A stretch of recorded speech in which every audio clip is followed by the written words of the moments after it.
அனைவருக்கும் வணக்கம். விசாரணை கைதி.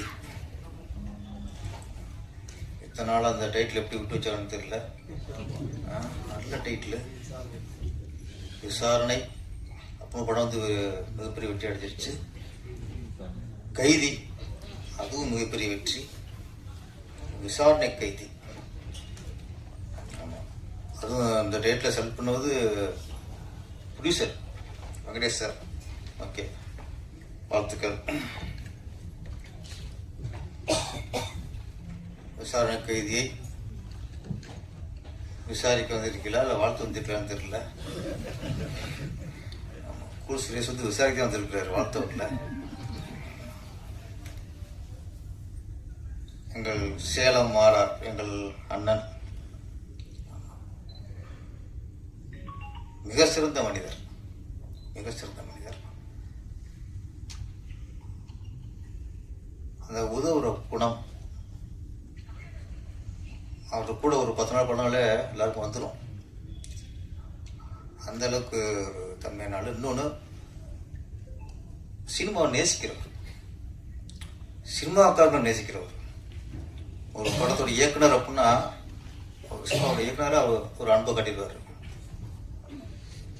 ஒரு படத்தோட தயாரிப்பாளர் நடிகர் அப்படின்னால அது ஒரு என்னன்னு தெரியல. உங்களுக்கு நீங்க நான் பார்த்தேன், ஒரு பாரராஜனா அவருக்கு உயிர் சார், பாக்கியராஜனா அவருக்கு உயிர் சார், பார்த்திபனா அவர் உயிர் சார். பாரராஜா சாரோட பையன் மனோஜ்குமார் இறந்த அன்னைக்கு ஃபர்ஸ்ட் இங்க அண்ணா நகர்ல இருந்து அவருடைய பாடி எடுத்து நீலாங்கரை கொண்டு வருவாங்க. நான் இங்கே போயிருந்தேன். இங்கேருந்து பாடி போது பின்னாடியே போட்டு அங்கே நைட்டு அங்கிருந்து சும்மா விசாரிக்கிறது, ஆறுதல் கூட்டு போகல. அவர் ஒரு மனுஷன் பாருங்க எப்படின்னா ஒரு எந்த அளவுக்கு ஒரு இயக்குனர் நேசிச்சிருக்காரு. மறுநாள் அங்கே வர்ற பத்திரிகையாளருக்கும் சரி, காவல்துறையினருக்கும் சரி, அங்கே வந்து பொதுமக்கள் எல்லாருக்கும் சரி, தண்ணியிலிருந்து, டீயிலிருந்து, கால் டிஃபன் மத்தியான சாப்பாடுல இருந்து எல்லாத்தையும் ஒரு தனி மாதிரினா ஒரு ஆள் இருந்து அரேஞ்ச் பண்ணார் சார்.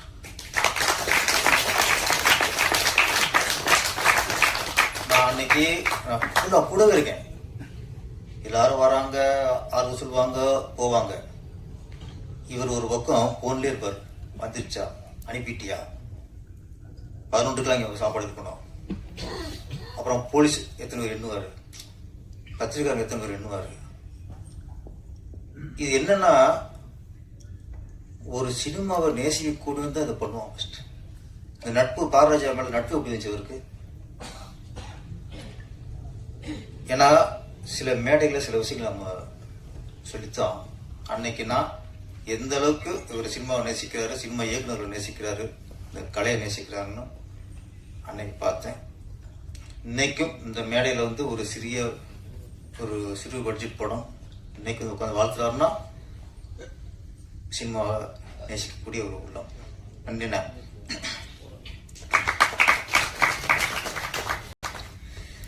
ஒரு இறுக்கமான சூழல், இதை மீறி பேச வேண்டிய சூழல். மாஸ்டர் மகேந்திரன் ஒரு ஸ்டேஜ் வரைக்கும் மாஸ்டர் மகேந்திரன்னா குழந்தை நட்சத்திரமா தான் மாஸ்டர் மகேந்திரன் சொன்னோம். அதுக்கப்புறமும் மாஸ்டர் மகேந்திரன் வந்துச்சு. எங்க மாஸ்டர் ஒரு படத்துல பின்னிட்டார், நல்ல பண்ணிட்டார். அப்ப சில பேர் வந்து மாறாது, அது வந்து ஆண்டவன் எழுதி வச்சிட்டான். அப்போ குழந்தை நட்சத்திரமா இருக்கும்போது மாஸ்டர் மகேந்திரன், அப்புறம் ஹீரோனுக்கு அப்புறம் மாஸ்டர் படத்துல நடிச்சுட்டு மாஸ்டர் மகேந்திரன். அவர் எனக்கு சீனியர் தான். அவர் சொன்ன மாதிரி. ஆமா, உட்காருங்க. எதிரும் படத்துல நான் அசிஸ்டன்ட் டைரக்டர். ஓகே, அதுல ஒரு குழந்தை நட்சத்திரம். சாட்டர்டேனா நான் போய் கூப்பிடணும், சாட்டர்டே வாங்கன்ட்டு. ஒரு கூடுவார் ஒன்றும் வந்து மாட்டார், ஒரு ஆர்டிஸ்ட்ல வரேன் வரேன் கூட வரணும்ல, வரேன்னு போன அர்த்தம். ஆமா, அப்ப நான் சரி என்னடா திருப்பி சாட்டர்டே ஸோ வரேன். அதுக்கப்புறம் டைலாக் நம்ம டைலாக் படிச்சு கட்டணும் கேட்பார். என்னன்னா அந்த குழந்தையா இருக்கும்போது ஒரு நடிகருக்குள்ள அந்த கெத்து இருக்குல்ல, அப்பவே பார்த்தேன் அவர்கிட்ட. எனக்குலாம் அப்போ நம்ம வந்து வேற மாதிரி இருக்கும். ஓகே, அப்போ அவர் குழந்தை நம்மளும் கொஞ்சம் அவரோட அப்பவே 15 வயசு கூட இருக்குன்னு நினைக்கிறேன். அப்பவே கோவம் உள்ள இருக்கும். அவனே என்ன கெத்து காட்டுற, காட்ட முடியாதுல்ல. ஏதாவது நான் திட்டு வச்சுக்க, அப்புறம் புடிச்சிட்டு கம்ப்ளைண்ட் பண்ணி என்ன வேலை தூக்கிடுவாங்க. அதனால எல்லாத்தையும் கொடுத்துட்டேன். ஆனா அப்போ அந்த சூழல பார்க்கும்போது ஒரு பந்தாவா தெரிஞ்சு, அது பந்தா இல்ல, கெத்து, நடிகண்டா அப்படிங்கிற ஒரு கெத்து. அந்த கெத்து தான் இன்னைக்கு விஷயம் பாருங்க டைன்ஸ். வெற்றி அடையிற மட்டும் வெற்றி இல்லைங்க, நான் சொல்றேன். வெற்றி அடைய மட்டும் வெற்றி இல்லை, வெற்றிக்காக எவன் தொடர்ந்து போராடி இருக்கணும், அதான் வெற்றி. அதுக்கு ஒரு தைரியம் வேணும், அதுக்கு ஒரு தில்லு வேணும், அதுக்கு ஒரு மன திடம் வேணும். எங்கடா போங்க சினிமா, என் சினிமா அது, நான் வெற்றி தீருவேன் அப்படின்னு. அது ஒரு போராடி வெற்றி அடைஞ்சிட்டா, அது வெற்றி முடிஞ்சு வச்சு, வெற்றி அடைஞ்சிட்டான். அந்த வெற்றியை நோக்கி ஒருத்தன் பயணிக்கிறான் பாருங்க, லட்சிய பயணம். எதுவுமே காதல் அப்படித்தான். ஒரு பொண்ணு லவ் பண்றோம், அவ சம்மதிக்கணும், அப்புறம் கல்யாணம் பண்ணுறது போராட்டம். கல்யாணம் பண்ணிட்டா முடிச்சு வச்சு என்ன புல் சார், சில விஷயம் அவருக்கு தெரியும். அது மாதிரி மகேந்திரன் சார் வந்து இதுக்கா சொல்ல, இதான் சார் லைஃப். ஜெயிக்கிறோட சார், ஜெயிக்கிறதுக்கு போற ரொம்ப அது லைஃப் சார். ஜெயிப்பீங்க, ஆனா ஜெயிப்பீங்க. 2 வாழ்த்துக்கள் உங்களுக்கு. அப்புறம் நம்ம நடிகர் உன்னிகிருஷ்ணன் அடுத்து போராடி ரெடி ஆகிட்டு இருக்காரு. அவரும் ஏதாவது படத்தை நம்ம தொடர்ந்து நடிச்சு எங்கேயாவது பேர் வாங்கிட மாட்டோமா அப்படின்ட்டு. ஒரு நடிகர் மட்டும் இல்ல, அவர் நடிக்கிற படத்துல அந்த தயாரிப்பாளருக்கு பக்கபலமா இருப்பாரு. அது எங்கேயோ கூடாது, அதை ரிலீஸ் பண்ணி திரையில வரைக்கும் கூட இருக்கிற நடிகர்னா உன்னிகிருஷ்ணன். ஏற்கனவே பல பொருள் சந்திச்சாரு. அப்போ நான் கூட இருந்ததுனால அது பெரிய பஞ்சாயத்தா நினைச்சு, அதனால சொல்றேன். உட்காந்து அசால்ட் மதுரைனால அசால்ட் தான் சார். ஏன்னா எதுக்கும் பயப்பட மாட்டாங்க, வாட பாத்துக்குவாங்க. அது மதுரைங்கிறது அது மண்ணே அசால்ட்டா. நீங்க கரெக்டா எனக்கு அசால்ட் மதுரைங்கும் போது மதக்கார நினைச்சேன். அப்பா அது மண்ணு மையம். நீங்க பூர்வீகம் மதுரைனாலே அதுதான் உங்க மண்ணு, நீங்க மண்ணின் மைந்தன். ஓகே, நீ அசால்ட்டா ஜெயிச்சிருவீங்க. 2026 நமக்கு நீங்க இல்ல, நிறைய பேருக்கு 2026 நமக்குன்னு ஆகி போச்சு. உங்களுக்கு 2026 கை கொடுக்கும். கவிஞர் கலைக்குமார் அவர்கள், சரவணன் அவர்கள், கவிஞர்கள் வந்து கவிஞருக்குள்ள ஒரு சாப்பு கேட்டிருக்கு. எல்லாருக்கும் தனித்தனி செலவு போட்டாங்க. இந்த கவிஞர்னாலே அங்கேதான் எல்லாம் சுருக்குவாங்க, சம்பளம் தர மாட்டாங்க, ஏன்னா எல்லாரும் எழுதி கொடுப்பாங்க. கவிஞர்னா 1 லட்சம் கட்ட 10,000 தான் ஆரம்பிப்பாங்க. அதுதானே இருந்தாலும் சில கவிஞர் இருக்கு அந்த அங்கேதான் அங்கிருந்து போறோம், நீங்க அங்கிருந்து வாங்க மைக்குல உட்காந்து. அப்புறம் எங்க அப்பா நடிச்சாரு. ரொம்ப யதார்த்தமான ஒரு வில்லேஜ், ரொம்ப யதார்த்தமான ஒரு முகம். ஆனா இப்போ சேவ் பண்ணி கொஞ்சம் இதாக நினைக்கிறேன். டக்குன்னு அடையாளம் தெரியல. அப்போ படத்தோட தயாரிப்பாளர் அவரை பார்த்த தேவமா தெரியல, வாய்ப்பு கேட்டு வந்த மாதிரியே இருக்காரு.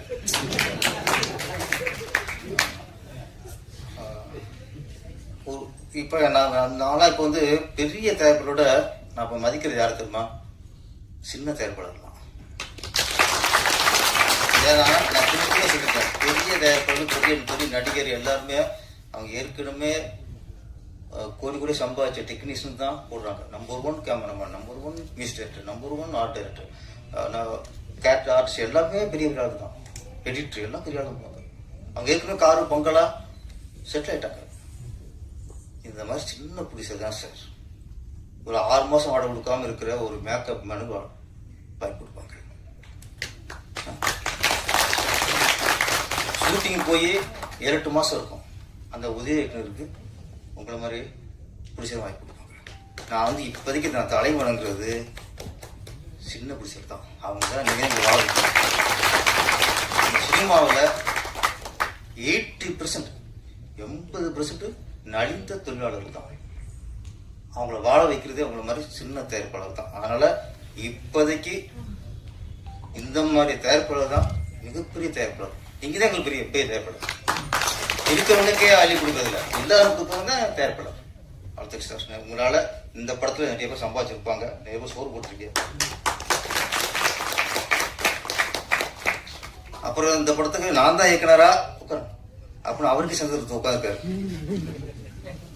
அவர் தான் மணிகண்டன்.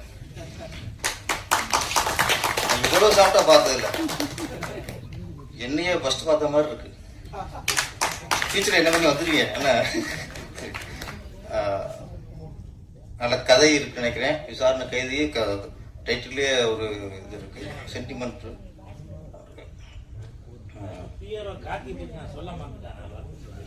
அதை நீங்க சொல்லுங்க, இவங்களுக்கு நான் என்ன வேலை பார்க்க தெரியல. தொகுப்பாளனி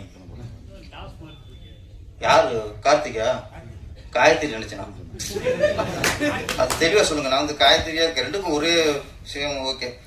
இந்த படத்தின் பிஆர்ஓ ஸ்பெஷலா சுரேஷ் அழைத்து வந்த கார்த்திகை நன்றி. அதே மாதிரி தொகுப்பாளனி கதாநாயகி காயத்ரிக்கு நன்றி.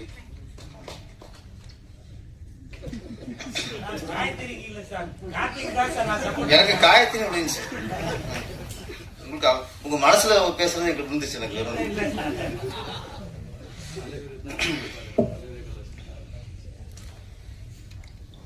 பிரசாத் லேப் இந்த மேடை அதிக நேரங்கள் நாங்கள் செலவிட்ட மேடை. அதிக நேரம் அதிக விழாக்களில் நான் இன்னும் பலர் ஒருவரோடு பங்கெடுத்து செலவிட்டோம். பல தருணங்கள் ஒன்றாக பயணித்தோம். பூஜையாக இருக்கட்டும், படம் சில படம் பார்க்கறதா இருக்கட்டும், ஆடியோ லான்ச் என் கையிலும் தயாரிப்பாளர் கே ராஜனின் அந்த இரும்பு கரங்களும் சேர்ந்து பல இசை தட்டுகளை வெளியிட்டு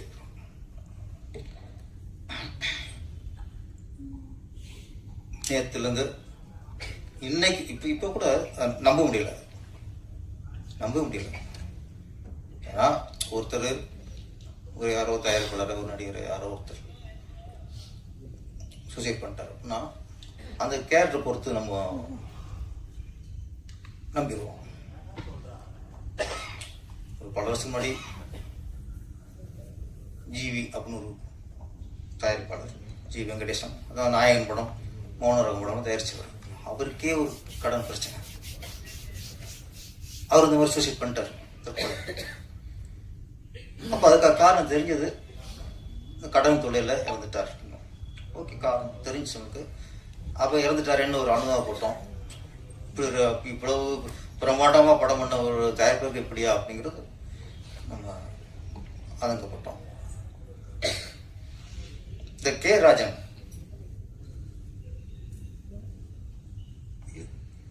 ஒரு தைரியத்தின் அடையாளம், துணிச்சலின் அடையாளம். எவ்வளவு தன்னம்பிக்கை! எத்தனை பேருக்கு அவர் இந்த மேல அறிவுரை சொல்லியிருக்கிறாரு. ஒன்னேதான் இந்த கே ராஜன் என்பவர் தயாரிப்பாளரா, இயக்குனரா, நடிகரா, இது எல்லாத்தையும் விட ஒண்ணு சார், சினிமா மீது அக்கறை உள்ள மனிதன் சார். இந்த சினிமா நல்லா இருக்குன்னு நினைச்ச, உண்மையிலே நல்லா இருக்குன்னு ஒரு உன்னத உள்ளம் சார். நீங்க பேச சும்மா ஆவேசமா அவர் பேசிட்டு ஆதங்கம். இப்படி தயாரிக்கிறாங்களே, இப்படி பிளான் பண்ணாம பண்றாங்களே, இவ்வளவு சம்பளம் பேசுறாங்க, படத்தை ரிலீஸ் பண்ண முடியலையே, தியேட்டர் நம்ம கையில இல்லையே, பொய் கணக்கு கட்டுறாங்களே, எத்தனை விஷயங்கள் சினிமாவில் இருந்துச்சு.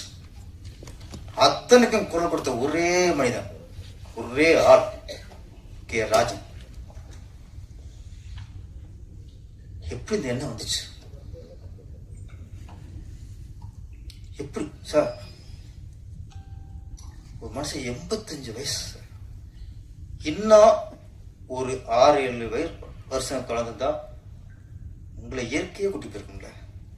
இவ்வளவு வயசு, இவ்வளவு ஆயுசு உங்களுக்கு. 85 வயசுல ஒருத்தருக்கு தற்கொலை பண்ணுங்கிற ஒரு தோணுச்சுன்னா உலகத்தில் அதான் மிகப்பெரிய கொடுமை, மிகப்பெரிய கொடுமை. முதுமையில ஒரு ஆயுசு முடிய போற காலத்துல ஒரு தற்கொலை பண்ண முடியும்ட்டானா எவ்வளவு ஒரு கொடுமை இது. அப்ப அந்த மனசு எவ்வளவு வேதனைப்பட்டிருக்கும். நான் நேற்று நினைச்சு பாக்குறேன், இந்த வயசுல எப்படி தோணிருக்கும் தெரியல. 30 வயசுல போகலாம், 40 வயசுல தோணலாம், 50 வயசுல தோணலாம். எப்படி 80 வயசுல எப்படி ஒரு மனுஷனுக்கு தோணும்? அப்படி தோணுதான் எவ்வளவு ஒரு வேதனையா இருக்கும். நீங்க ஒரு சாதாரண ஆடு இல்லையே, ஒரு சாதாரண ஒரு மனிதன் இல்லையே. அருணாபாஜல திருட்டு விசிறிய புகுந்து ஒத்தால் தனி மனுஷனா போய் எல்லாத்தையும் அடிச்சு நொறுக்குனீங்கல்ல, அந்த கே ராஜன் எங்க சார்? எங்க சார் கே ராஜன்? ஆத்துல விழுகிறக்கா? விழுந்து போன சினிமாவை தூக்கி நிறுத்ததுக்கு அவ்வளவு பேச்சு பேசுனீங்களே, போய் ஆத்துல விழுந்துருக்கல சார்?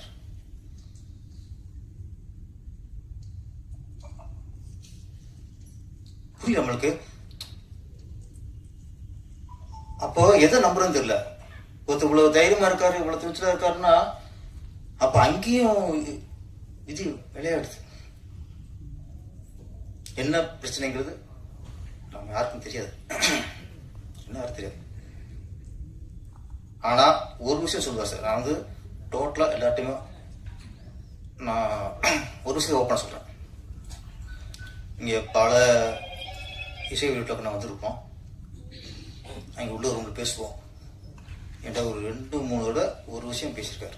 என்கிட்ட மட்டும் இல்லை, சில பேர் பேசியிருக்காரு. அப்பதான் அவர் முகத்துல ஒரு கவலையை பார்த்தோம்.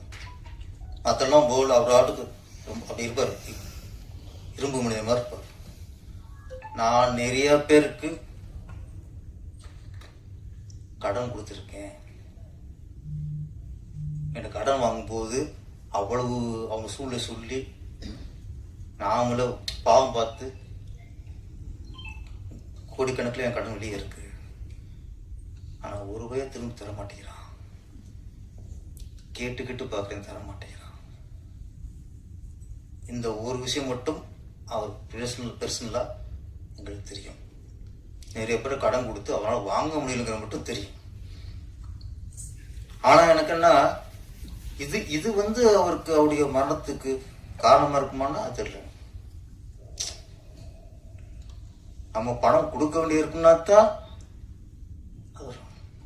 போனா போயிட்டு போகுது, 5 கோடியா 10 கோடியா தரலையா போ அப்படின்னு நினைக்கிறாள்தான் ராஜன் சார். இந்த முடிவு எடுத்து பெரிய விஷயம். என்னன்னா அப்ப இன்ட்ரெஸ்ட் என்ன சார், இப்போ ஒரு தயாரிப்பாளர் இறந்துட்டாலே படம் பண்ணி கடனால் ஆகி இறந்துட்டாருங்க மாதிரி தான் எல்லாரும் பேசுறாங்க. போதும் அதுக்கும் வாய்ப்பு இல்லை. அவர் படம் பண்ணி பல வருஷம் ஆயிடுச்சு, அதுக்கும் வாய்ப்பு. ஆனா இன்ட்ரெஸ்ட் நான் சொல்றேன், அவர் இந்த நேரத்தில் அவர் சொல்லிக்கிறது, சினிமா படம் பண்ண வரணும்ல, இதே படம் வராங்க, இல்லை வாங்க, நல்ல படம் பண்ணுங்க. ஒரு வர தயாரிப்பிட்டு ஒரே ஒரு ரிக்வெஸ்ட், நீங்களாம் படம் பண்ண வந்தால் தான் சினிமா வாழும். சார் சொன்ன மாதிரி